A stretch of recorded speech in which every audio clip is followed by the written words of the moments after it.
الحمد لله نحمده ونستعينه ونستغفره ونعوذ بالله من شرور أنفسنا ومن سيئات أعمالنا من يهده الله فلا مضل له ومن يضلل فلا هادي له أشهد أن لا إله إلا الله وحده لا شريك له وأشهد أن محمدا عبده ورسوله أما بعد. Hadirin dan hadirat yang dirahmati Allah, saya terlewat sikit kerana baru sampai daripada Perlis, sebab hari ini mesyuarat bulanan dengan Tuanku Raja Muda Perlis Majlis Agama Islam. Jadi mesyuarat daripada pagi sampai petang, terus kemudian menterih balik. Ambil pula anak saya kat Matri, jadi sangkut dengan jam. Besok saya nak kena ke Melaka. Sebelum saya lupa, insya-Allah 12 dengan 13 ada live saya di TV RTM, program haji, panggilan Baitullah.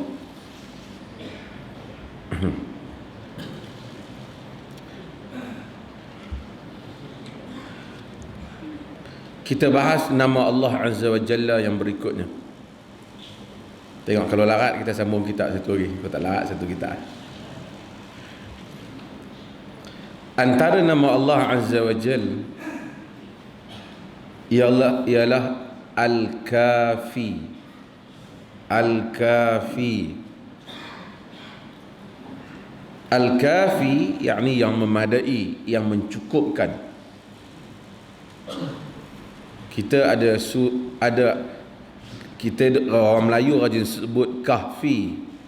Kahfi lain, kahfi cave. Kahfi maksudnya gua. Ni kafi, kafi. Al-Kafi yakni Allah itu yang maha mencukupkan, yang maha memadai untuk kita, maka kita sebut kafi. Arab kata ikfi, ikfi, yakfi, yakfi, kifayatan, cukup. Sebab tu kita kata fardu kifayah. Fardu yang memadai, maksudnya jika ada sebahagian buat, memadai. Yang asalnya daripada kafa. Kafa yakfi. Bukan kafa budak-budak ambil profesor tu. Kafa tu pun bagus lah juga kan.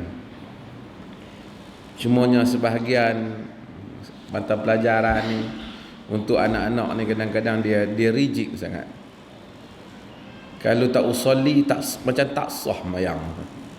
Jadi anak kita hak belajar solat menurut sunnah ni, dia jadi sikit masalah lah. Kita tak kata tak ada kunut, cuma kita tak kunut tiap-tiap pagi. Jadi bila anak hak duk biasa tak kunut ni, dia jadi kacau sikit. Ustaz dia duk kira tak sah selalu mayang anak kita.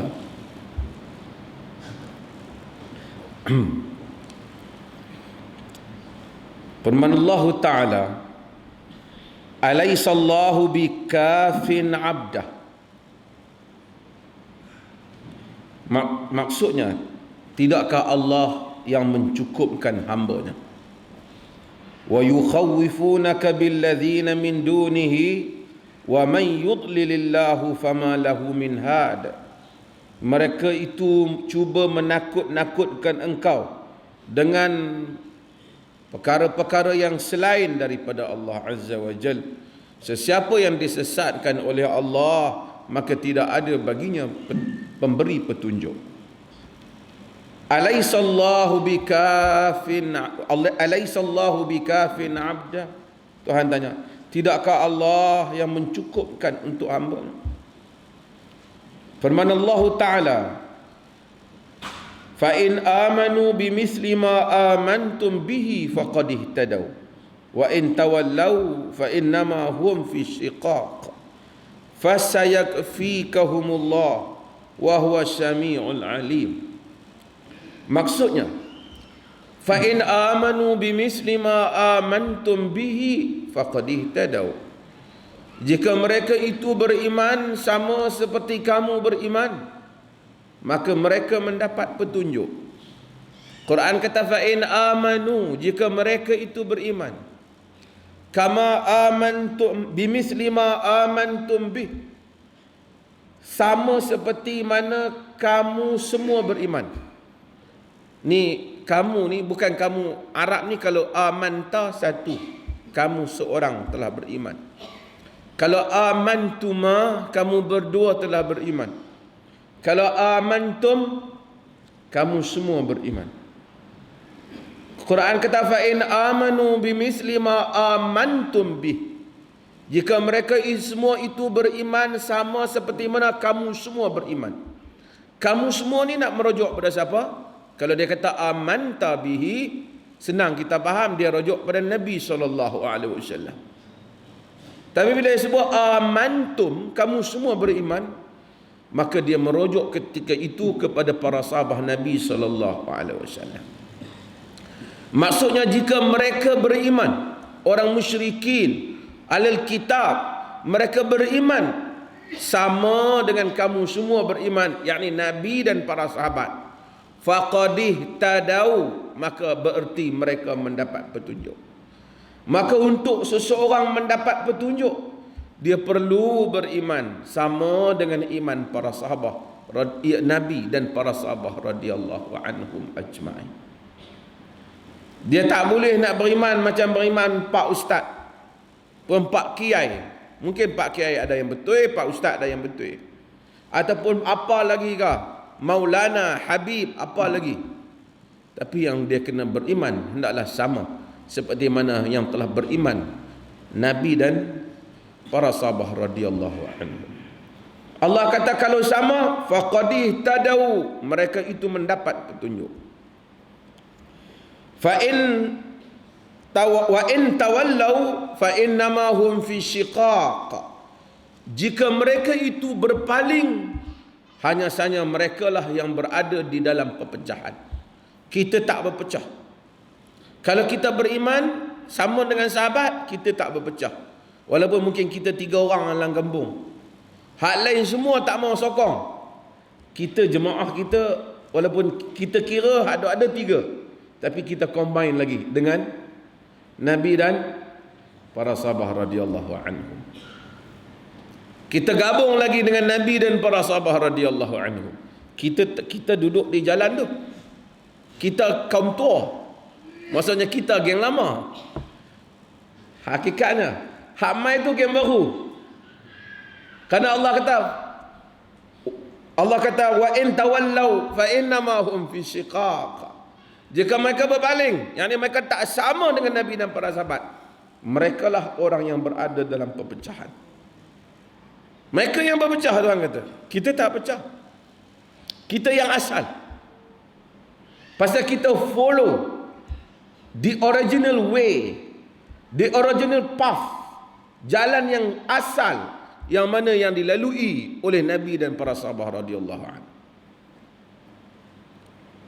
Maka siapa, jika kamu beriman sama, tak berpecah. Jika mereka beriman tak sama, mereka berpaling, fa innama hum fi shiqaq, sesungguhnya mereka orang yang berada dalam perpecahan.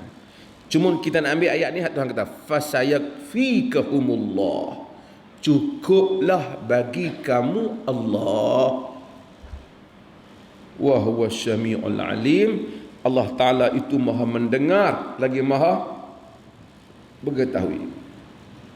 Kalau kita nak kira cukup dengan orang, tak cukup. Pasal Quran selalu kata walakin aktsarun nasi la ya'lamun. Kebanyakan orang tak tahu. Kebanyakan orang memang tak tahu. Kebanyakan orang atas muka bumi tak ikut jalan yang betul. Apatah lagi pada akhir zaman, Islam gharib, Islam asing.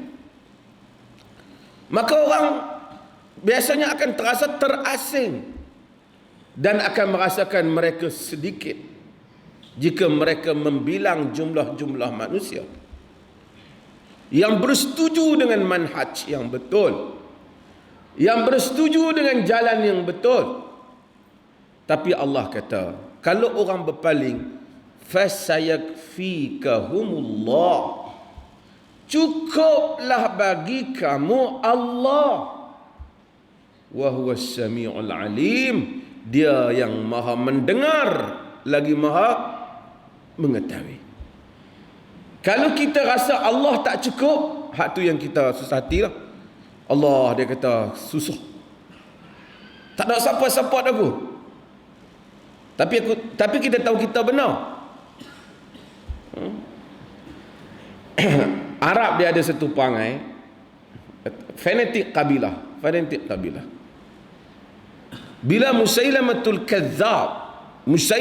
Kadzdzab yang muncul mengaku menjadi nabi pada zaman Nabi sallallahu alaihi wasallam. Musailamah ni hak lain ada Tulaihah Al-Ansi, ramai lagi yang mengaku nabi tapi kecil-kecil, dia patah balik, dia kalah. Tapi Musailamah ni besar.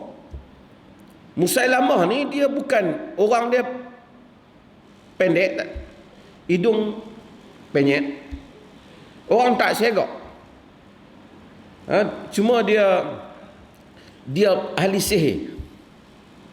Dikatakan dia ada trik. Dia ambil burung, potong sayap, boleh sambung balik, boleh bagi terbang. Lebih kurang adik-beradik Dajjal. Musailamah, nama Musailamah. Dia hantar surat pada Nabi sallallahu alaihi wasallam. Dia kata min Musailamah Rasulullah ila Muhammad Rasulullah. Daripada Musailamah Rasulullah kepada Muhammad Rasulullah. Dia kata Allah Ta'ala telah turun wahyu pada aku dan dia telah bahagikan urusan ini, urusan kenabian ini. Jadi hang tolong jaga kawasan hang saja. Hang Nabi belah kawasan tu, aku Nabi belah kawasan ni. Walakin al-Quraisy qaumun ya'tadun, tapi Quraisy jenis kaum melampau. Dia bukan Quraisy. Dia hantar. Jadi Nabi balas surat dia tu, min Muhammad Rasulullah ila Musailamatul Kadzdzab, daripada Muhammad Rasulullah kepada Musailamah pendusta. Nabi bagi pingat tu kat dia. So dia gelak Musailamatul Kadzdzab. Dia memang merepet. Dia tiru apa saja surah hak pendek-pendek dah kat Nabi, dia pergi buat satu kat dia. Tapi dia buat surah tentang makanan, tentang merepet, tentang katak, tentang, jadi dia kira bunyi hujung elok sudah. Bila dia baca sebuah surah yang merepet, kaum dia dengar sebahagian. Kaum dia kata apa?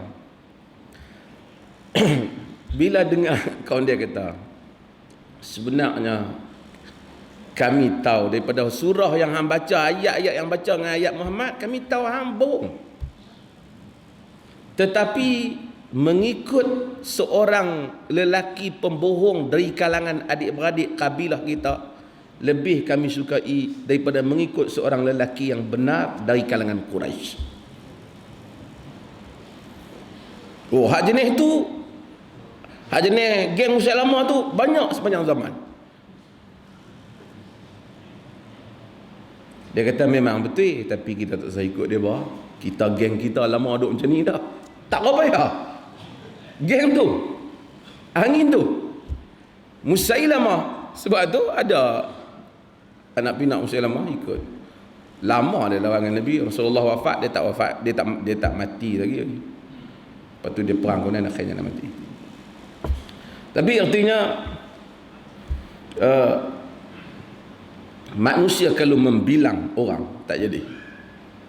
Maka perkara yang paling besar untuk kita bilang dalam hidup ni, Allah Azza wa Jalla. Ramai orang boleh janji, dan ramai orang yang janji dia boleh ikut, dia boleh lari. Awal dia semangat, tak apa Syekh, tapi entah duduk depan, kami belakang.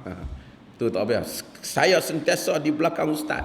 Kira yang kena, saya dia duduk belakang. Kalau nak cari penolong ke, you can count on me. Boleh masukkan saya sekali. Tapi akhirnya dipabelah dulu . Maka Quran ajak Nabi dan sahabat.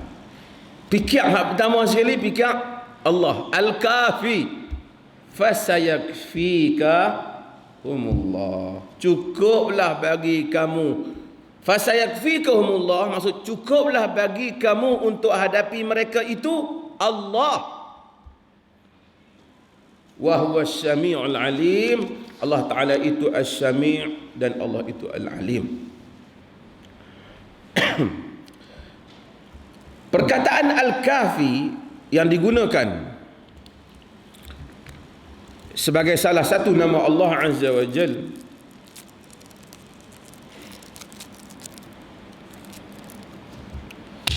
Bismillah,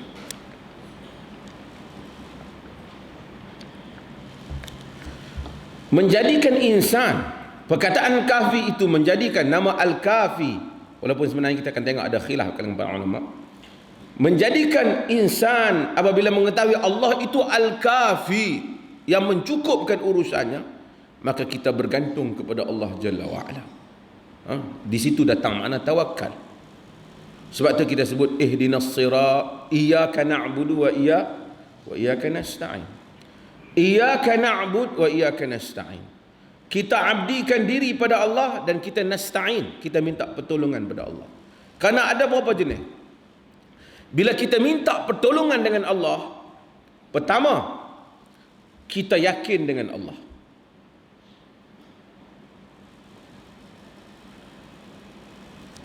Dan kita minta pertolongan dengan dia. Kita ada siqah, kepercayaan. Ada orang, kita minta pertolongan, tapi kita tak yakin kat dia. Aku minta tolong dia, tapi tak tahulah dia boleh tolong ke tak. Itu makhluk. Allah Azza wa Jal, kita beriktimad, kita bergantung dengan dia, dan kita kena siqah. Ada dua benda dengan Tuhan. Dengan Allah Ta'ala, kita kena yakin dengan dia, percaya dengan dia, dan kita bergantung pada dia. Baru dia jadi Tuhan. Manusia, kita bergantung je. Aku gantung ke hang lah, hang tolonglah aku. Tapi hati kita kata tak tahulah dia boleh tolong ke tak, tapi nak buat macam mana, tinggal dia seorang je lah. So kita gantung juga, tapi kita tak siqah, kita tak yakin. Tapi kalau kita yakin dengan dia mutlak dan kita bergantung dengan dia mutlak, dia jadi Tuhan. Dia jadi Tuhan. Dua benda yang menjadikan Allah Azza wa Jal Tuhan kita, kerana kita yakin kepadanya mutlak, absolutely, kita yakin kat dia, dan kita bergantung dengan dia mutlak.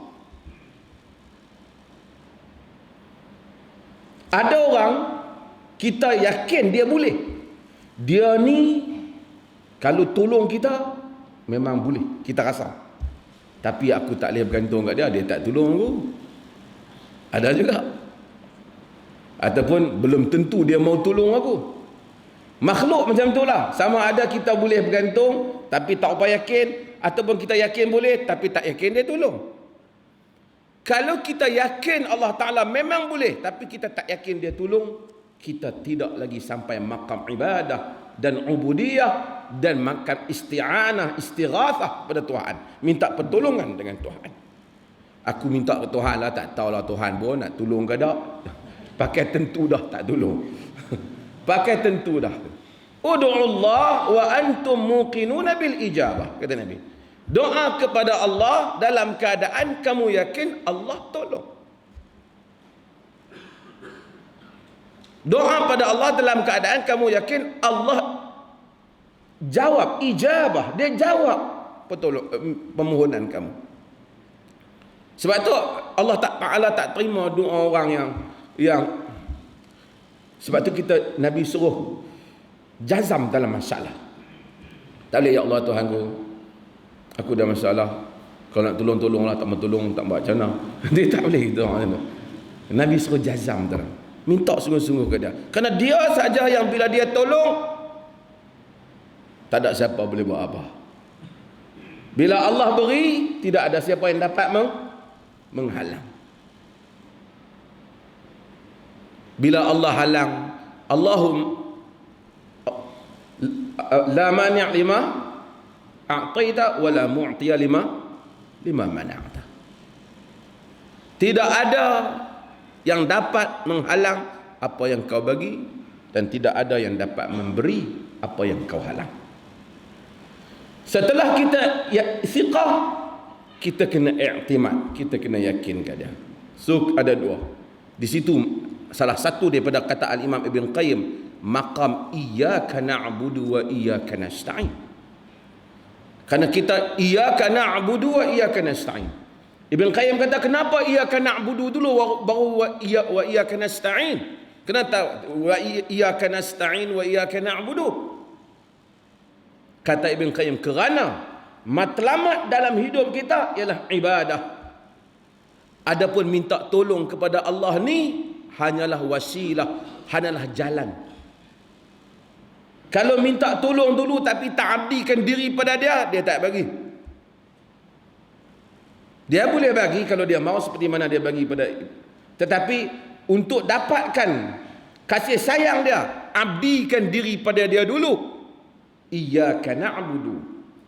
Setelah kita abdikan diri pada dia, maka kita ikuti dengan wa iyyaka nasta'in. Kita minta hanya pada dia. Setelah kita tak pernah abdikan diri, melainkan hanya pada dia, maka kita pun tak minta kat siapa-siapa, melainkan hanya pada dia. Maka adanya makna thiqah, adanya makna i'timad, bergantung kepada Allah Jalla wa'ala. Al-Kafi bermaksud nama Allah yang kita yakin kalau dia tolong kita, siapa tak boleh lawan kita, siapa tak boleh musnahkan kita, dan siapa tak boleh hancurkan kita. Wa man yatawakkal 'ala Allahi fahuwa hasbuh. Siapa yang bergantung pada Allah, maka cukuplah Allah baginya. Ayat ni semua kita baca, tapi kita tak dapat fadilat sebab kita nak cari makna tawakal itu kita tak jumpa. Kita sebut di mulut kan, Allah tawakal, tapi hati kita berbolak-balik. Hati kita sentiasa rasa nak pi kat orang tu, nak pi kat orang ni. Kita tak bulat bergantung kepada Tuhan. Bila kita tak bulat i'timad kepada Tuhan, dia pun tak bagi. Tapi bila orang yang betul bergantung dengan dia, mereka merasai nikmat. Fahuwa hasbuh, cukuplah Allah bagi dia. Ceramah senang, saya cakap pandai. Semua orang boleh bercakap, hak mana pandai bercakap bagi mikrofon dia. Tapi mencari makna tawakal, kadang-kadang orang di kaki lima lebih tahu untuk bertawakal pada Tuhan, lebih pada syekh yang pakai serban dan jubah ataupun yang ceramah pada orang ramai. Maka Allah nikmatnya besar, tawakal nikmatnya besar. Maka ada hamba yang bertawakal kepada dia, Allah berikan kepada dia. So Nabi SAW kata, innaka, dalam riwayat Imam Ahmad, innaka lan tada'a syai'an lillahi illa baddalaka Allahu bihi ma huwa khairun min. Engkau tidak meninggalkan, sama sekali tidak meninggalkan sesuatu kerana Allah, melainkan Allah ganti sesuatu yang lebih baik daripada dia. Kita mungkin tak salah mahal, lagi pun tak bagus, riba. Tapi antara dua lah, antara mahal dengan riba tu. Tapi kita dapat satu peluang memang bagus. Logiknya akal, logik untung dunia, benda ni kita mau ambil. Tapi kita tinggalkan dia sebab kita terasa, kita tengok dah bercanggah dengan agama. Zahirnya rugi, tapi Nabi kata melainkan kalau kau buat betul macam tu, Allah gantikan apa yang lebih baik daripada dia. Kita mungkin tak ada experience sebab kita tak pernah meninggalkan sesuatu kerana Allah Azza wa Jalla. Kita tinggalkan disebab yang lain. Lagipun benda ni susah sikit, biar aku pun tak, lagipun tak elok sikit agama. Betul lah juga. Tapi sebab-sebab lain tu ada. Tapi bila satu benda tu bulat datang depan kita, harta ataupun wanita yang tak ada siapa boleh halang kita, kita nak ambil memang boleh, kita tinggalkan dia semata-mata kerana Allah, maka Allah Ta'ala ganti untuk kita. Allah kata, wa man yatawakkal 'ala Allah fa huwa hasbuh. Siapa yang bertawakal kepada Allah, cukuplah Allah bagi dia.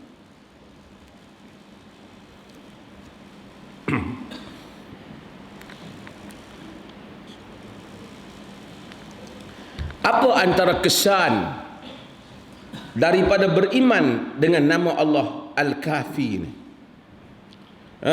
Banyak perkara bila orang beriman dengan nama Allah Al-Kafi. Ada satu cerita yang kita tahu, Ashabul Ukhdud. Tuan-tuan pernah dengar Ashabul Ukhdud kan? Kita ada Ashabul Kahf pun Ashabul Kahfi, orang Melayu sebut. Ashabul Kahf iaitu cerita yang gua, pemuda-pemuda yang pergi ke gua. Dan Ashabul Ukhdud. Ashabul Ukhdud ialah tuan-tuan punya parit yang kita baca dalam surah Al-Buruj. Was-sama'i dzatil buruj wal yaumil maw'ud wa syahidin wa masyhud qutila ashabu al-ukhdud. Ashabul Ukhdud ialah mereka beriman dengan satu budak. Pada zaman tu cerita budak yang belajar sihir tu. Dia belajar sihir, kemudian dia dalam masa yang sama dia pergi belajar ilmu yang benar, dan dia beriman dengan ilmu yang benar sehingga dia berjaya dakwah orang negeri dia, dan raja dia gali parit, nyalakan api, dan siapa yang tak beriman dia masukkan di dalam parit yang ada api. Sebab tu dinama Ashabul Ukhdud, dan Quran kata qutila ashabul ukhdud. Maka celakalah Allah Ta'ala musnah tuan-tuan punya ukhdud itu. Budak ni, ringkas cerita, kalau cerita jadi panjang, kita dah tahu dah cerita ni, tak payah ulang. Budak ni, kalau kita ingat, kan mereka tak berjaya bunuh dia. Hak lain tok guru dia boleh bunuh semua, yang dia tak boleh bunuh. Dan banyak banyak cara yang raja ni buat nak bunuh budak ni. Raja ni suruh orang dia bawa budak ni pergi naik atas bukit. Bawa naik atas bukit, dia kata naik atas bukit tu, tentera dia campak budak ni turun ke bawah.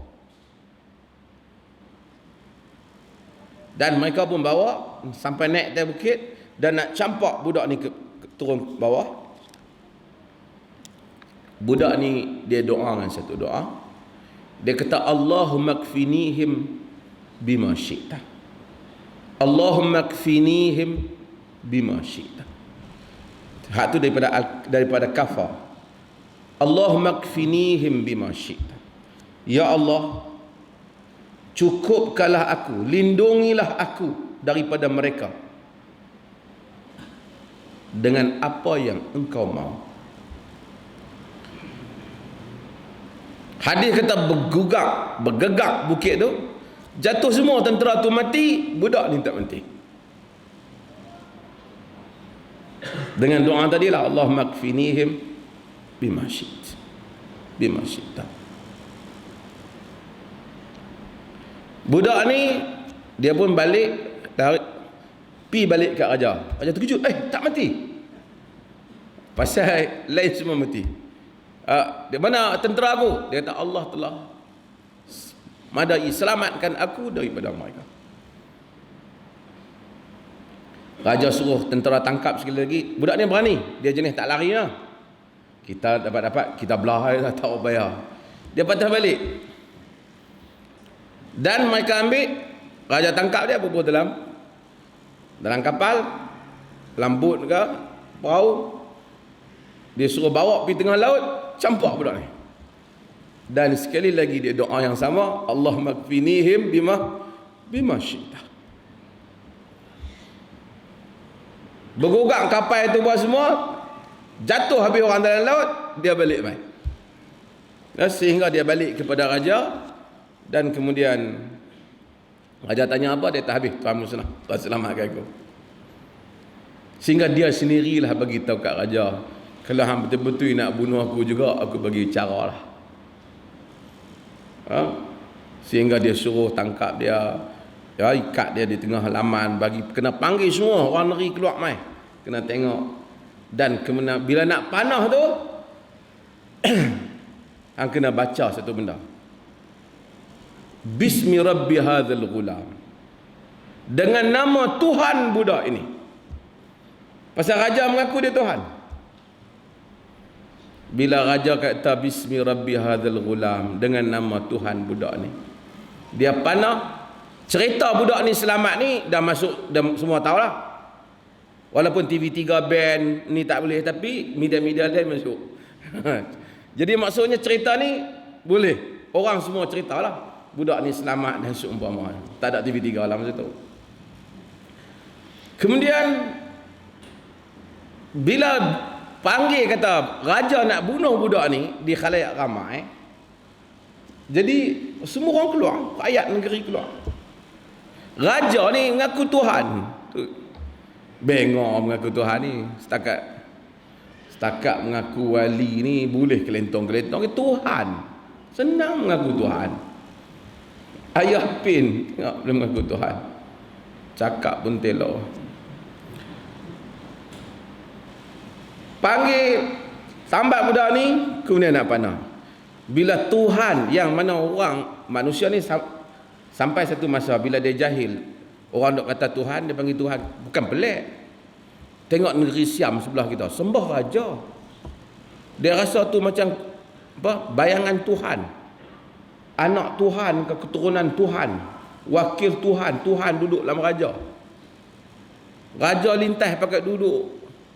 Kita dengar ayat Quran tak wajib sujud melainkan pada apa? Ayat-ayat sajdah. Tu pun sujud sekali macam tu. Dia sampai lagi raja tak lepas api duduk. Dia masuk satu perasaan ta'zimkan makhluk, memang teruk. Ada orang punya hormat kat raja-raja Melayu. Kereta raja lintas dia duduk tengah tu pun angkat dah. Raja tak nampak pun duduk dalam tu. Tapi punya setakat angkat nak ambil syarat macam melintas depan orang tua-tua tunduk sikit, lalu depan sarjan angkat apa, depan jeneral angkat tabit, boleh gagah lah kan, kira adat lah kan orang Siam jumpa macam ni, orang Melayu pun lebih kurang jumpa raja macam tu, lebih kurang tak apalah. Ni sampai lintas kereta pun lagi kereta tu duduk nampak tak turun tangan. Dia ta'zim makhluk, jahil, manusia jahil, tak ada akidah, jiwa kosong. Lama duk pergi mengaku kata anak Tuhan, duk mengaku kata Tuhan. Tiba-tiba Tuhan sendiri nak pergi panah budak ni, kena sebut dengan nama Tuhan budak ni. Geng-geng kat bawah kampung semua, apa saja ada jawatan, tak ada jawatan, kata tak boleh jadi Tuhan macam ni, ada Tuhan lain. Panah. Cerita budak ni gagal dibunuh memang diketahui. Bila sekiranya bila dia panah, sebelum ni nak bunuh tak boleh. Sekarang dia panah kena. Sidrai dia kena. Di sini. Budak ni pegang dan mati. Semua penduduk negeri beriman. Amanna bi rabbi hadzal ghulam. Kami beriman dengan Tuhan budak ini. Raja dah kelang kabut. Maka dia pun gali parit dan dia bubuh api. Siapa yang beriman, dia campak api. Maka jadilah cerita Ashabul Ukhdud. Tak apa, cerita tu panjang. Syekh Qutb rahimahullah, dia sebut panjang pasal dia anggap itu satu pertarungan. Syekh Qutb kata, dalam perjuangan bukan mesti menang. Budak ni tak menang. Bahkan dia yang memilih jalan tak menang untuk dirinya, untuk memenangkan dakwah. Tak apa aku tewas, tapi dakwah menang. Karena dia tahu dengan cara dia buat tu, walaupun dia terkorban, semua orang akan percaya dengan Tuhan yang sebenar. Dan mereka yang beriman juga itu pun tidak menang atas muka bumi. Mati, dibakar dalam api. Kerana bukan syarat perjuangan yang benar mesti seseorang mengutip kemenangan atas muka bumi. Sahabat Nabi SAW sebut, termasuk dalam riwayat Bukhari, kata, perjuangan di kalangan kami ada yang mengutip hasil daripada perjuangan. Menang bersama dengan Nabi, dapat negara Madinah, menang, kemudian peperangan macam-macam, kemudian dapat balik ke kota Mekah, tawan balik Mekah, Masya Allah. Tapi ada di kalangan kami yang tak dapat mengutip apa-apa atas dunia ni. Antara mereka ialah Mus'ab bin Umair. Mati dalam keadaan susah, baju compang-camping, kerana mengorbankan semua harta untuk agama, dan dia tak dapat melihat menang Mekah ke, Nabi balik ke kota Mekah menang, orang Mekah tewas, dia tak dapat tengok. Dia tak dapat tengok. Tapi dia insan yang terpilih di sisi Tuhan, Mus'ab bin Umair. Tapi cerita ni, nak ceritanya ialah doa budak ni, iaitu Allah makfinihim bima syi'ta.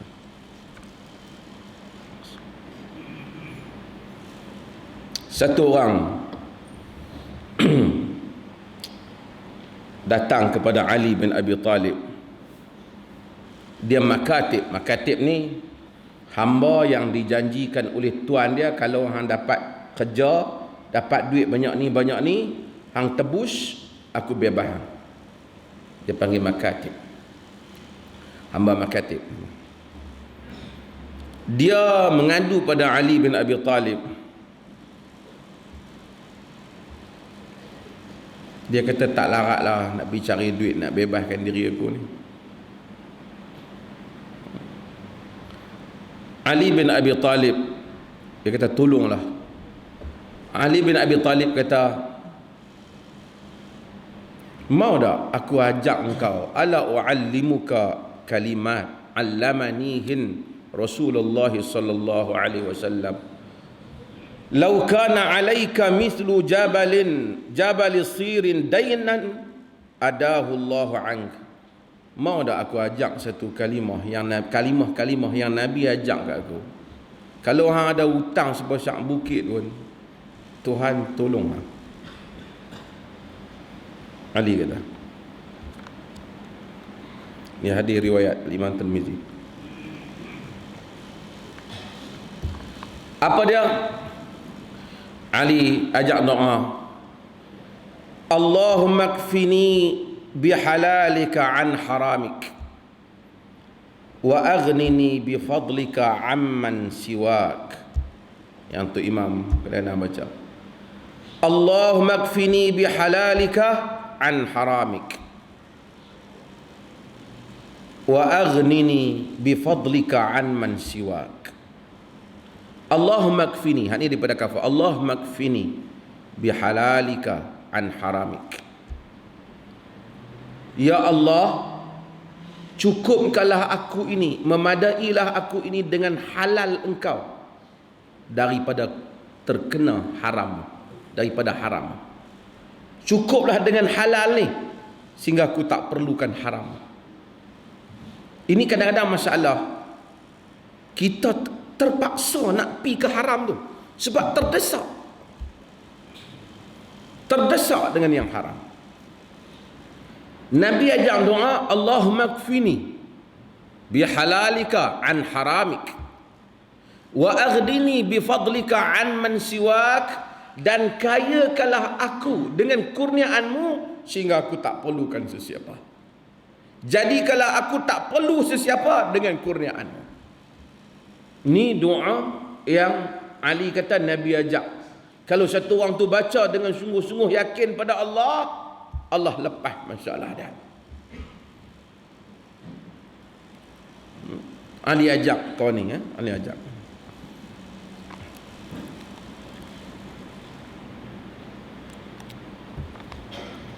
Dan kita diminta berdoa supaya apabila kita menghadapi masalah, supaya kita berdoa. Antaranya Nabi ajak doa apabila kita takut kat musuh. Musuh ancam kita, dia jadikan dia ancam kita. Nabi kan doa hak kita selalu doa, Allahumma inna naj'aluka fi nuhurihim, atau Allahumma inni aj'aluka fi nuhurihim wa a'udzu bika min syururihim. Ya Allah, Allahumma inni aj'aluka fi nuhurihim. Ya Allah, aku jadikan engkau berada pada nahar. Ni dada dia. Wa a'udzu bika min syururihim. Aku minta lindung denganmu daripada syurur, daripada kejahatan mereka. Allah kalau tolong kita, musuh kita, dia dengar nama kita, gedebuk-gedebak, hati dia tak boleh. Dia takut. Dia nak main tu, dia rasa takut, dia rasa dia tak boleh. Dia gerun kalau Allah tolong kita. Wa a'udzu bika min syururihim. Aku minta lindung denganmu daripada kejahatan mereka.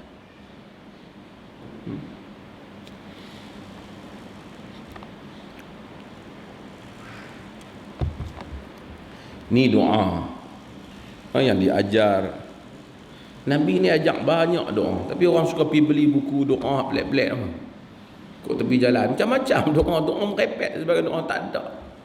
Kadang-kadang bukanlah doa ni betul nak doa dalam bahasa siapa boleh, tapi Nabi hak kalimat hak Nabi ajak tu dia ada value dah, dia ada nilai dah, ada keberkatan ajaran Nabi tu. Kalau orang lain kata ni petua ni doa tok guru saya, kata tok guru saya buat sendiri ke Nabi punya? Dia buat sendiri tapi dia punya hebat. Boleh lah kalau kita nak baca, tak ada masalah. Orang kata doa tok kenali, doa tok tu wali songo, wali papat, wali apa, terpulang. Ada apa? Sunan Kalijaga. Sunan apa? Sunan apa? Apa sunan ya? Ni yang ni ada kedai sunan apa ni jual sate kambing ni. Jarang wali-wali jual sate kambing ni.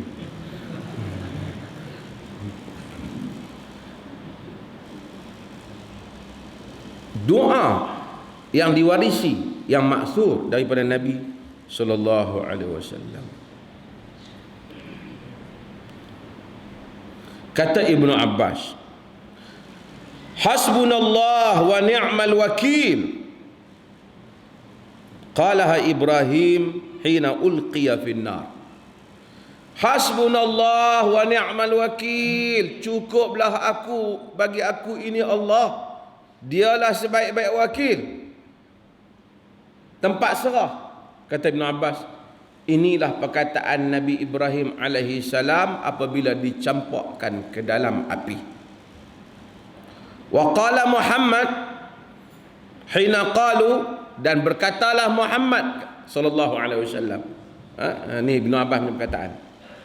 Apabila Quran cerita innan nasa qad jama'u lakum, orang ramai duk berkumpul nak menyerang kamu, nak mengambil tindakan pada kamu.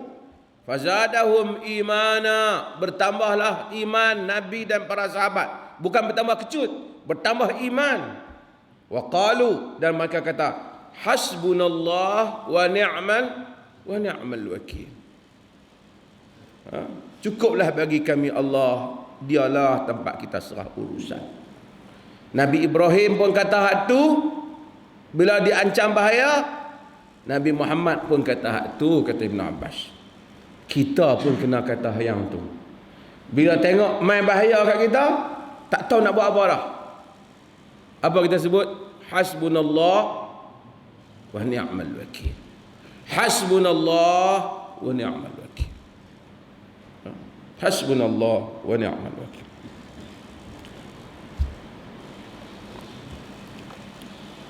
Maka Al-Kafi adalah nama Allah Azza wa Jal, yang mana hamba-hamba Allah Ta'ala boleh menyeru nama ini apabila dia dalam keadaan susah. Dia kata, Ya Kafi, Ya Allah ikfinihim, Ya Allah, Ya Kafi, tolonglah aku daripada mereka. Al-Kafi. Wallahu Ta'ala alam. Rasa tak larat nak baca kitab tu dah. Saya buka soalan lah, tuan-tuan tanya soalan. Tak apa, kitab tu tak pergi mana. Tara nak mati, insya-Allah mudah-mudahan nak pergi.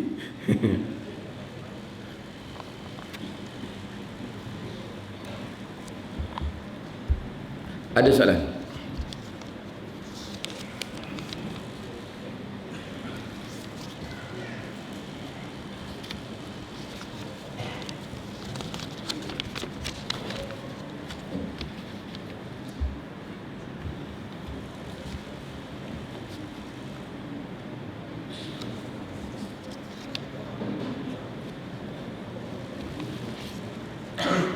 Apa hukum orang yang masbuk yang membaca Fathah, bukan Fathah, Fatihah. Fathah tu baris-baris atas tu. Fathah. Lebih setengah bacaan apabila imam rokok, bolehkah ianya menghabiskan Fatihah? Sekian, terima kasih.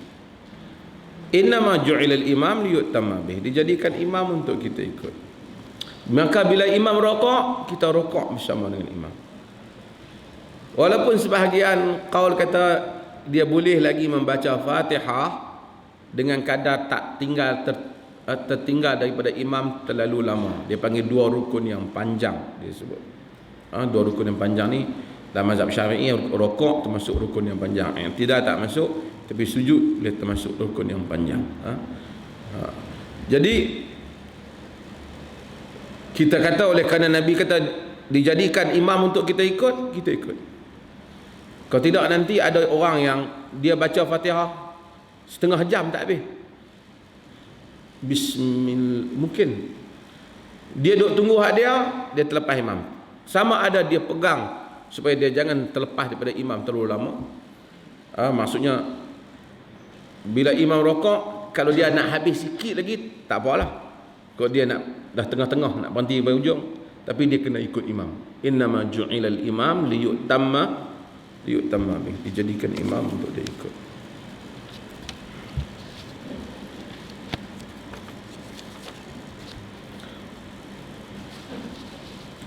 Batasan aurat lelaki sesama lelaki. Asalnya lelaki sama lelaki iaitu dia tidak boleh mendedahkan antara pusat dan dia tak boleh mendedahkan antara pusat dan lutut. Antara pusat dan lutut. Dalam mazhab Malik dia bahagikan antara aurat ni, dia anggap aurat mughalladhah, aurat yang berat, iaitu seperti dia kata yang tak boleh ialah kemaluan dan dubur.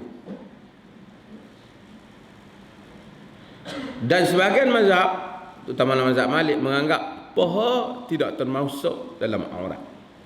Paha tak termasuk dalam aurat. Dalam mazhab Syafi'i, dia memasukkan paha dalam aurat. Maka keadaan paha khilaf. Di atas alasan sebahagian mereka kerana sahabat ada ternampak putih paha Nabi di dalam perang Khaybar. Cuma mazhab yang kata tak, kerana dia kata mungkin terselak kerana itu perang. Jadi benda khilaf yang sepakat dia tak boleh nampakkan kepada lelaki ialah kemaluannya dan dubur.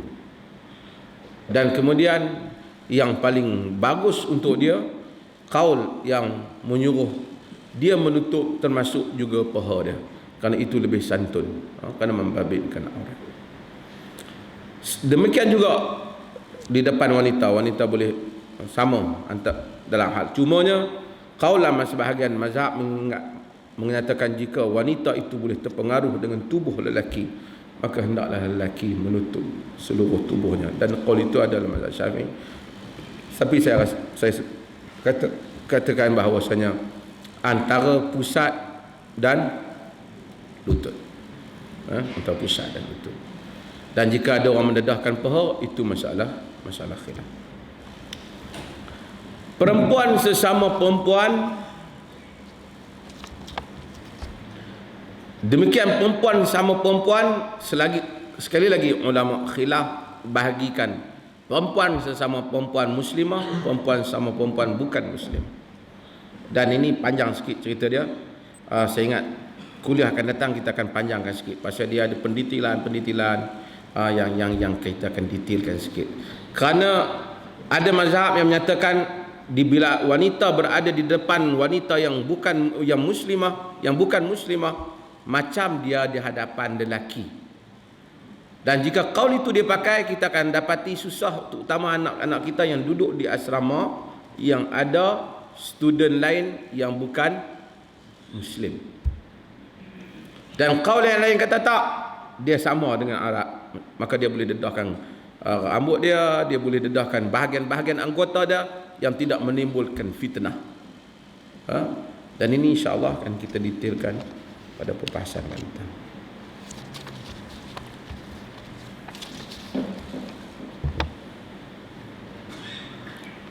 Apakah nafkah yang wajib bagi suami kepada isteri? Jika suami telah menyediakan rumah, pakaian, makanan, adakah suami masih perlu wajib memberi wang kepada isteri? Contoh, isteri telah berhenti kerja setelah berkahwin, jadi memerlukan duit bayaran ansuran kereta, top up handphone dan lain-lain.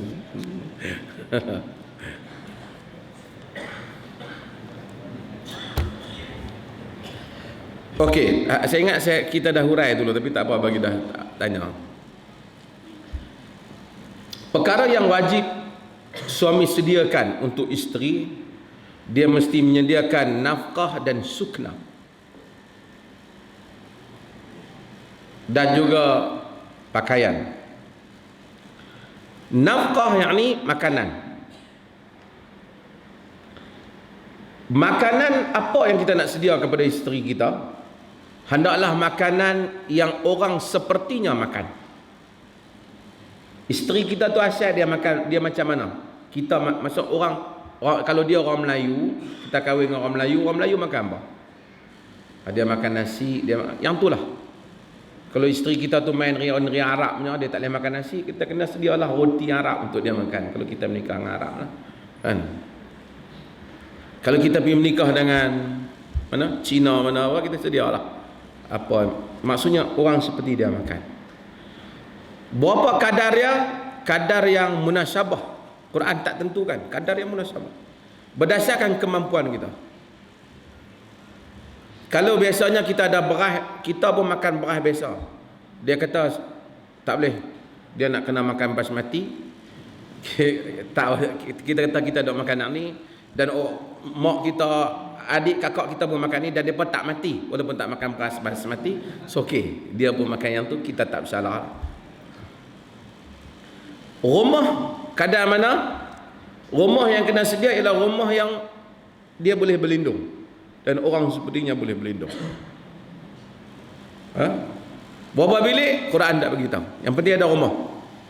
Kalau kita ambil isteri kita bubuh dalam rumah mak kita, kita tak menyediakan, kita mungkin menyeksa pasal dia tak boleh, satu istana tak boleh ada dua orang queen, jadi kacau. Dia kena, kita kena nak separate kan, okey, tapi bubuh dia akan jadi kacau. Nanti mula-mula okey, mula-mula mak mentua sayang menantu, lama-lama mak mentua kata menantu aku hantu, jadi kita akan jadi masalah. Jadi kita kena sediakan khas untuk dia. Jadi ambil isteri pergi bubuh rumah mak ni sebenarnya tak betul. Kerana kita kena bagi tempat dia, hak kita punya, kita lindung dia. Tak apalah kita sewa ke apa berdasarkan kemampuan kita lah, tapi kita jangan kita mudahkan urusan tu. Tak apalah, bubuh mak aku tak payah cari duit sewa. Kita create problem in the future. Kita jadi buat masalah masa ke depan. Okey. Kita kena sediakan pakaian yang boleh untuk dia pakai. Berapa lain Quran tak detailkan. Tapi ulama fuqaha sebut pakaian musim sejuk, pakaian musim panas. Malaysia kira panas semua. Walaupun dia buat sama camp, tapi sebenarnya tak ada. Panas sejuk sama. Mereka ada musim hujan, ada. Agak-agak lah Malaysia ni. Pagi tak boleh pakai baju tu, dia busuk sampai petang tak boleh selai pun cukup lah, kita zuhud. Dia kena bagilah dia pakai. Pakai okey. Kalau hujan ada ganti lah. Pakaian musim sejuk, pakaian musim panas. Kalau negeri macam negeri Arab yang ada panas sejuk, macam negeri orang putih, negeri Europe dan seumpama. Okey. Itu basic punya dia. Kalau kita buat yang tu, yang so dia ada makan, dia ada tempat tinggal, kita tak seksa dia. Nak makan ada, baju ada, semua ada. Dan kita tak zalimi dia. Artinya kita secara basicnya kita telah buat peruntukan hak syarak minta tu. Tetapi agama, saya sebut banyak kali tempat, tetapi agama sebut kat kita, innallaha ya'muru bil adli wal ihsan. Sesungguhnya agar Allah memerintahkan adil dan ihsan. Supaya ada elemen ihsan. Ihsan ni adil kita bagi berdasarkan hak-hak dia. Tapi ihsan ni kita bagi sesuatu yang ekstra daripada hak dia kerana ihsan. Tapi bukan kita ambil hak orang. Hak kita umpamanya. Isteri kita nasi makan dah tengah hari tadi. Malam pun ada nasi nak makan. Isteri kata, abang, jom kita pergi makan Kentucky, KFC. Ni aku nak habaq kau. Menurut syarak suami tak wajib bagi hang makan KFC. Jadi aku tak tanggungjawab hal tu. Betul lah, memang betul. Tetapi dia duduk di bawah ihsan. Dia bukan saja suruh kita adil, dia suruh kita ihsan. Kita kalau sewa satu rumah 2 bilik pun boleh dah, bini kita boleh hidup. Tapi oleh kerana kita ihsan, kita beli luar, kita beli lagi sofa bagi dia duduk. Kerana ihsan, ihsan tu ada pahala dalam agama. Isteri kita ada 2 baju raya kita dah beli, dan katalah dah 2 baju raya haji, raya ni beli. Isteri kita jalan-jalan kata, abang, cantiklah baju tu nak beli. Nafkah, peruntukan nafkah baju sudah cukup. Tak salah. Ambil kalau kita ada duit. Unless kalau kita tak memiliki. Yang tu cukup lah. Tapi bila kita memiliki, kita ambil lah bab ihsan ni. Innallaha katabal ihsan ala kulli syai'. Allah Ta'ala tulis ihsan di atas segala sesuatu. Kita beli nasi, lauk goreng, ada sayur sikit, boleh makan. Tapi kita beli daging, kita beli ni, dia tak teringin nak makan daging. Tak. Nasi, ikan, lepas isi syarak. Dah kita. Kalau tidak nanti akan menjadi masalah. Isteri kita sakit. Sakit tak termasuk dalam senarai, guna duit sendiri. Duit ubat. Abang hanya bagi makan nasi, tak termasuk bagi makan ubat. Jadi termasuk dalam ihsan. Ihsan. Maka bila adanya ihsan, Quran kata adanya mawaddah. Mawaddah wa ja'ala bainakum mawaddatan wa rahmah. Ada mawaddah dan rahmah. Mawaddah dia more to macam sexual element. Macam seksual punya mawaddah, masuk unsur cinta yang boleh mendatangkan hubungan seks antara suami dan isteri. Tapi rahmah bermaksud cinta kesian. Kesian. Bila dah mai hidup lama ni dia rasa kesian. Tak apalah kita bagi kat dia. Gelang mai tak wajib beli. Tapi kita beli. Subang kita beli, cincin kita, kereta kita bagi. Kerana kita ada kelebihan dan kita ada ihsan. Kalau orang lain pun kita bagi. Dan dia akan melahirkan mawaddah dan dia akan melahirkan rahmah. Rahmah. Jadi kalau bini nak top up handphone RM10 bagi ya. Melainkan dia duk pergi call pak wala lama dia, tu cerita lain lah. Kan? Kalau dia bagi abang nak call RM10, saja nak call kawan, nak tanya dia hari ni nak masuk apa, okey lah.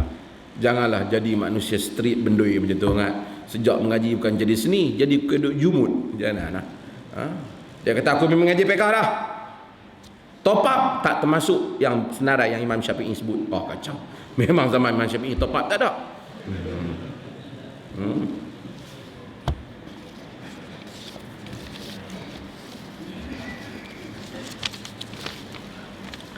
Apakah yang terbaik untuk beristiqamah dalam iman dan taqwa? InsyaAllah kita akan ada tafsir tentang istiqamah pada kuliah-kuliah yang akan datang.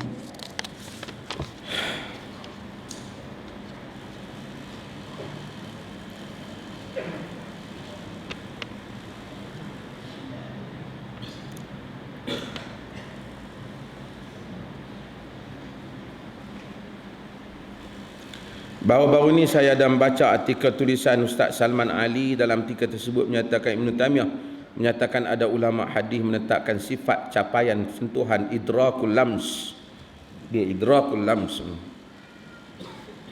kepada Allah berdasarkan hadis sahih. Allah menyapu belakang Adam. Hadis dia kata Allah sapu belakang Adam. Ada sahih. Apakah pasal ulama berkenaan sifat ni?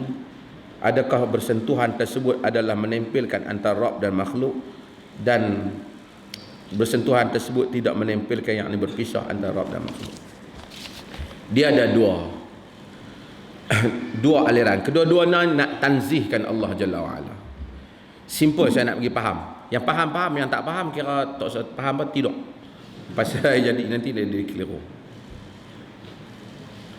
Allah Azza wa Jalla, zat Tuhan. Ini saya selalu sebut tentang time, tentang space. Allah ni beyond time, beyond space. Allah ni sebab masa macam saya kata, masa Tuhan yang cipta. Ruang ni tempat juga Tuhan yang cipta. Jadi pada asasnya Tuhan tidak terkait dengan masa. Tak ada kemarin, tak saat, hari ni. Itu kita. Pasal Tuhan menciptakan masa. Dan pada asasnya Tuhan tidak terikat dengan tempat. Sebab dia yang menciptakan tempat. Tuan-tuan faham maksudnya? Ini pemikiran asas yang very simple, semua orang fikir. Allah menciptakan semuanya. Hatta arash, Tuhan ciptakan arash. Dan Tuhan tak memerlukan arash. Cumanya apabila ada hadis-hadis yang menceritakan macam ada Allah Ta'ala berinteraksi dengan time dan dengan space, dengan masa dan dengan ruang. Sebahagian mazhab kalam, mereka cuba nak menafikan unsur ini sama sekali, supaya kata benda ni tak ada. Benda ni semua simbolik, bahasa simbolik, tak ada makna. Makna dia di sebalik itu rahmat, makna dia kurniaan Tuhan. Tapi ada sebahagian mazhab yang dia kata kita jangan fikir Tuhan macam mana kita fikir diri kita, time kita dan space kita. Kerana Allah Azza wa Jal laisa kamitslihi syai'. Dia tak, jadi kalau kita duk andai, kalau dia sentuh macam kita sentuh, artinya pemikiran kita tentang ketuhanan sama macam pemikiran kita tentang makhluk. Dia sentuh-sentuh lah. Yang layak dengan kebesarannya bagaimana kita tak tahu. Ini dua aliran. Walaupun Ibn Taymiyah masuk mendalam, tapi saya dua aliran. Sebahagian ulama hadis mereka lebih cenderung kepada dah hadis kata macam tu, tapi yang pentingnya dia tak sama dengan makhluk, cukuplah. Tapi sebahagian terutama mazhab Asy'ariyah, kerana Asy'ariyah hidup pada satu zaman di mana Mu'tazilah menjadi mazhab negara. Bila Mu'tazilah menjadi mazhab negara, Mu'tazilah deal dengan logik. Kristian pun logik. Masa tu muncul banyak, kemudian kita tengok muncul banyak Musa bin Maimun, kemudian muncul semua di dalam Yahudi, kemudian muncul ilmu kalam, ilmu yang New Platonic, Aristotelian. Ni dalam falsafah. Maksud pemikiran Aristotle, pemikiran New Plato muncul dalam buku-buku karya terjemahan. Jadi orang berfikir dengan macam mana Aristotle dan Plato, kesan pemikiran Plato wujud Yunan dan Greek. Maka untuk mengelakkan penghujahan yang akhirnya orang kata, oh jadi Tuhan sama dengan itu, maka muncul mazhab yang kata tak, semua yang kata sentuh ke turun ke apa ni bahasa simbolik yang menunjukkan turunnya rahmat, kekuasaan dan seumpamanya, untuk dia orang deny sebarang imaginasi tentang menyamakan Tuhan dan makhluk. Tapi bagi Imam Ahmad dan seumpamanya, dia daripada awal Dia tak mau masuk campur hal ni. Seperti yang disifatkan oleh Allah dan Rasul, yang layak bagi Allah dan bagi Allah, dan Allah itu tak sama dengan apa-apa. Saya kata perbahasan ni panjang lah. Yang kata yang takwilkan tu pun bukanlah sebenarnya lari sangat daripada dalil. Dia takwil masih lagi dalam kerangka bahasa. Macam kita kata tangan. Allah, benda ni dalam tangan aku, Syekh. Mana hang buka tangan hang? Bukan maksud tu. Benda ni dalam kekuasaan aku. Maka saya rasa yang takwil ni pun dalam daerah bahasa, yang tak takwil ni pun dengan kewarakan untuk mengekalkan nas. Tapi selagi mana mereka tanzih, mereka menyucikan Tuhan daripada menyamakan dengan makhluk dan bermaksud untuk membersihkan agar Tuhan tidak disamakan dengan makhluk, mereka masih lagi dalam lingkungan ahli sunnah wal jamaah. Panjang dia punya perbahasan ini yang membabitkan ilmu. Saya sebut itu daripada from the day one markas ni ditubuhkan, kita tak banyak masuk campur dalam perbahasan benda ni. Walaupun tempat lain selalu masuk campur, tapi setengah orang kata ni IQ ni bukan salafi. Tak apalah salafi, tapi kita tak penting. Yang penting dia kata kita Islam kan. Okey. Kita daripada awal kita tak suka isu ni. Pasal kita kata isu ni ada unsur falsafah, ada unsur macam-macam yang sebenarnya kerana ada jago-jago yang hebat macam Al-Imam Ibn Hajar Al-Asqalani. Hebat. Syarah mensyarahkan Sahih Bukhari. Ni yang faham-fahamlah, yang tak faham tak apa, biar pergi dulu. Kan? Dia walaupun dia banyaklah mazhab ahli hadis, tapi dia ada bab dia takwil. Macam tangan Tuhan, dia terima pendapat Qurtubi, dia takwil. Dia kata kalau Tuhan itu ada tangan, macamlah macam dengan Dajjal. Sehingga dia Qurtubi kata, dan dia ambil kod benda tu. Dia menyokong. Dia tak setuju Tuhan ada tangan. Jadi dia takwilkan tangan dengan makna kuasa. An-Nawawi ahli sunnah, sunni. An-Nawawi mazhab dia takwil ayat-ayat sifat. Ibnu Jauzi Hambali menegakkan sunnah, dia takwil, bahkan dia mengutuk Ibnu Abdul Bar kerana tidak mau mentakwil ayat tentang Tuhan bersemayam atas arasy di dalam kitabnya Saidul Khatir. Mereka ahli hadis. Al-Imam Syatibi, yang kita dah ambil Syatibi, dia tulis kitab Al-I'tisam, lawan semua bid'ah, paling hebat. Dia takwil, dia syair. Ibn Hazm Al-Andalusi, mazhab literalis tu. Kita yang Andalus yang selalu saya sebut cerita Ibn Hazm Al-Muhalla. Dia literal dalam fiqh tapi takwil dalam akidah. Tapi ada imam Az-Zahabi tidak takwil, sama mazhab dengan Syekhul Islam Ibn Taimiyah. Ibn Taimiyah tak takwil. Ibn Qayyim Al-Jauziyah tak takwil. Ramai Ibn Khuzaimah tak takwil. Jadi ada mazhab takwil, ada tak takwil. Kalau kita nak pisah salah satu daripada kumpulan ni, jadi macam Habasyah. Kita kata semuanya di dalam daerah Ahlussunnah wal Jamaah. Cuma kita mungkin kata yang ni kita lebih setuju daripada yang ni. Yang ni kita rasa lebih selamat daripada yang ni. Tapi kesemua mereka Ahlussunnah wal Jamaah. Itulah pendirian Ibn Taimiyah. Dia kritik Baqilani, dia kritik orang macam-macam. Tapi bila penghujung, dia kata mereka itu semua telah menyumbang untuk Islam apa yang tak disumbang oleh orang lain. Dan mereka telah menjawab golongan malahidah, golongan mulhid, apa yang orang lain tak boleh buat. Dan untuk mereka doa, Rabbana ighfir lana wa li ikhwanina alladhina sabaquna bil iman wa la taj'al fi qulubina ghillan lil ladzina amanu rabbana innaka raufur rahim. Ibn Taimiyah kata kita doa untuk mereka yang dia jawab habis-habisan tu. Dia kata Tuhan ampunlah kami dan saudara-saudara kami yang mendahului kami di dalam iman, dan jangan jadikanlah hati kami ada hasad kepada orang-orang yang saudara-saudara kami yang beriman. Ini kata Ibn Taimiyah yang menjawab golongan tu. Wara', salih, i'tidal, sehingga datang kelompok apa, neo salafis. Neo salafi ni salafi moden yang menjadikan ini isu pokok. Lalu mereka menyesatkan ramai orang hanya kerana isu ni. Yang mana tahu sesat, disesatkan Asy'ariyah, disesat.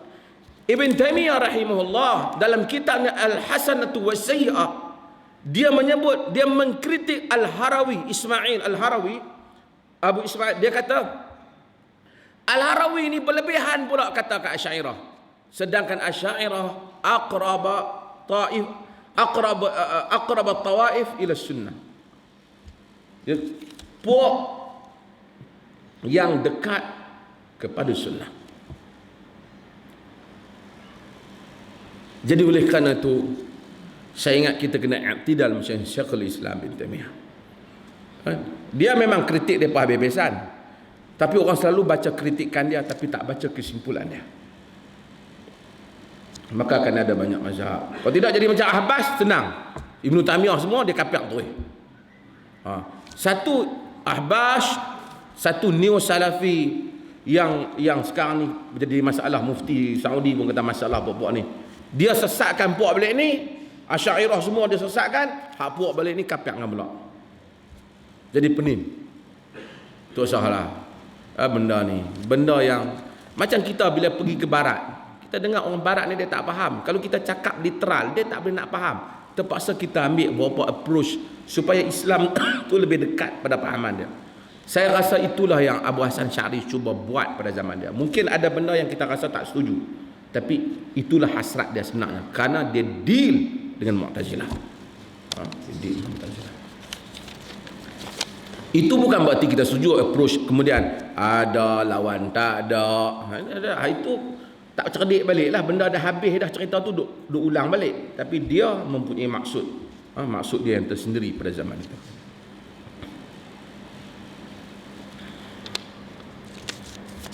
Benarkah dakwah kata Asy'ariyah kata kita Al-Ibanah telah diselewengkan?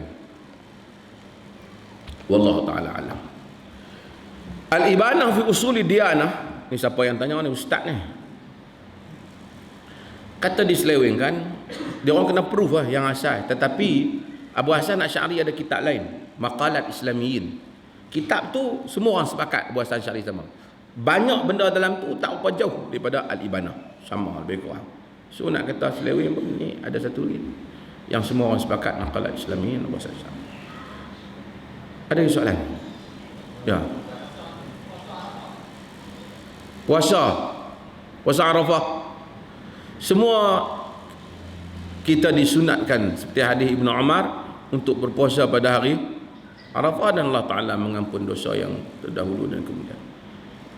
Bila puasa hari Arafah? Hari Isnin. Tuan-tuan, puasa Arafah IQ buat ni ya, buka puasa. Buka sendiri ya.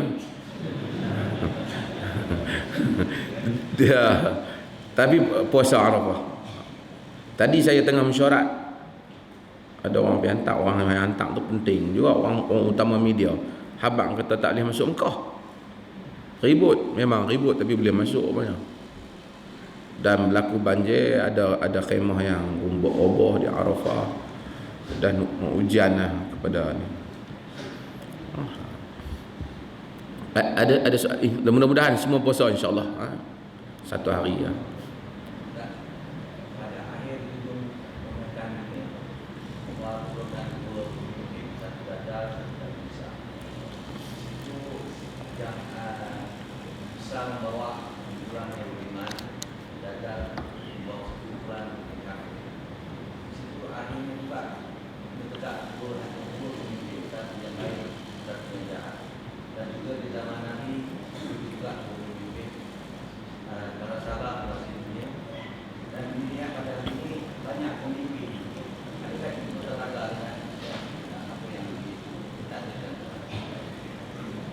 Dunia hari ini banyak pemimpin.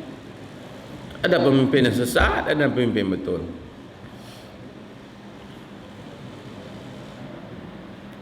Setiap zaman kewujudan dua kelompok ni berterusan. Walaupun zaman kita lebih teruk lah, tapi berterusan. Zaman Firaun sama, Nabi Musa. Zaman Nabi pun ada orang pergi mengaku jadi Nabi macam Salamatul Kadzab. Cuma zaman ni elemen dia kuat.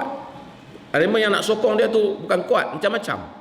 Ada media, ada apa, macam-macam. Dan kemudian Masalah ni, pada zaman Nabi ada orang tahu di pihak mana orang beriman. Kemudian ada khulafa rasyidin, orang tahu di mana pihak orang beriman. Cuma zaman sekarang kita tak tahu siapa yang benar di kalangan orang-orang yang beriman. Semua dakwah mereka adalah di pihak Islam, tapi banyak passion Islam. Islam siapa yang kita nak ikut? Dan inilah yang memerlukan, semalam saya bercakap di Masjid di perleh kuliah ceramah, saya kata benda ni. Sebab itu benda yang paling penting untuk kita dalam hidup ni sepanjang zaman, siapa aja, ustaz tak ustaz, orang biasa, apa yang Ashabul Kahfi tu buat.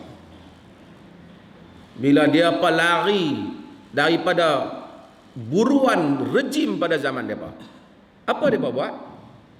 Mereka bukan lari saja, mereka doa kat Tuhan. Apa mereka kata? Rabbana atina min ladunka rahmah wa hayyi lana min amrina rasyada. Wahai Tuhan, berikanlah untuk kami dari sisimu rahmat dan pemudahkanlah untuk kami rasyada, petunjuk, bimbingan. Kita minta Tuhan mudahkan untuk kita bimbingan dan petunjuk. Hatta kita tokoh agama, mungkin kita miss pandangan kita. Kita tak jumpa, orang lain baca jumpa. Tapi kadang satu hari tiba-tiba kita buka-buka kita tengok, Masya Allah, benda ni ada, aku salah faham. Mungkin kita tak tengok hadis tu. Bila kita baca balik, mungkin kita ada depan mata kita, kita tak terselak muka surat. Ataupun kita tak jumpa guru, Allah tak mudahkan hidayah kepada kita, petunjuk. Ashabul Kahf, maka minta wahayyi lana min amrina rasyada, tolong mudahkan bagi dari urusan kami ini rasyada, petunjuk. Kita minta Tuhan mudahkan petunjuk untuk saya, untuk tuan-tuan juga, supaya kita mudah petunjuk tu sampai kat kita. Petunjuk ada, tapi dia tak sampai kadang-kadang. Ada orang tu sekat, tak boleh ni, ada masalah tu, dia tak ada ruang petunjuk tu nak main kat kita. Macam Tuhan tak sayang kat kita, mungkin ada benda salah kita buat. Tapi kita minta supaya petunjuk mudah main kat kita. Senang saja. Hak benda benar cepat sampai kita. Hak benda tentang sunnah Nabi cepat. Kadang-kadang orang tak tahu. Orang lain dah tahu satu dunia, dia tak tahu sunnah Nabi tentang tu. Dan banyak benda yang dia tak tahu. Mudah-mudahan Allah mudahkan kita. Handphone dia semua dapat. WhatsApp group dia ada, semua lawak jenaka seluruh dunia orang melawak semua dapat ke dia. Tentang sunnah Nabi tak dapat ke dia. Allah, tiap-tiap hari dia update lawak jenaka, lawak seks, lawak macam-macam lah. Cukup hebat. Benda percuma boleh hantar kan. Tapi dia tak dapat tentang benda-benda benar. Tak dimudahkan untuk dia. Grup dia semua otak macam tu, blue, tanda semua. Jadi so mudah-mudahan Tuhan rahmati. Wassallallahu ala nabiyyina Muhammad walhamdulillahi rabbil alamin. Kita ada kuliah lepas raya ada kan? Kau tuan-tuan duk korban lagi. Ni IQ ada korban raya. Tuan-tuan hari raya berapa? Hari raya pertama, cuma saya tak ada hari raya pertama, tapi tak apa, insya-Allah jawatan kuasa semua ada, tuan-tuan mai ya. Dan bertakbir hari raya, insya-Allah, mudah-mudahan. Sekian, assalamualaikum warahmatullahi wabarakatuh.